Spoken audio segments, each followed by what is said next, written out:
కామారెడ్డిలో కొత్త తరహా మోసం వెలుగు చూసింది. ఏటీఎం నుంచి డబ్బులు తీసి ఇస్తానని మోసం చేసిన ఘటన చోటు చేసుకుంది. ఏటీఎంలో డబ్బులు రావటం లేదని వెళ్ళిపోతున్న వ్యక్తిని తాను తీసి ఇస్తానని నమ్మించి 40,000 రూపాయలు డ్రా చేసుకున్నారు.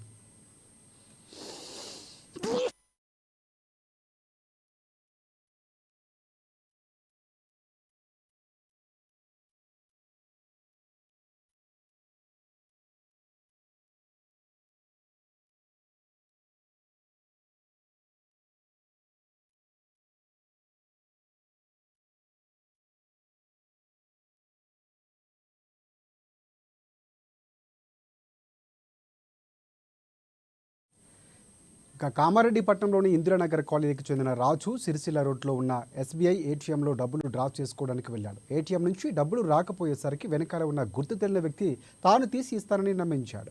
డబ్బులు రావటం లేదని వేరే ఏటీఎంకి ఇచ్చి వెళ్ళిపోయాడు. ఆ తర్వాత కొద్దిసేపటికి ఫోన్కు డబ్బులు డ్రా అవుతున్నట్లుగా మెసేజ్లు రావడంతో రాజు వెంటనే బ్యాంకుకు వెళ్ళి తన కార్డు బ్లాక్ చేయించాడు. తన ఖాతా నుంచి 40,000 రూపాయలు డ్రా అయినట్లుగా గుర్తించి కామారెడ్డి పట్టణ పోలీసులకు అతను ఫిర్యాదు చేశాడు.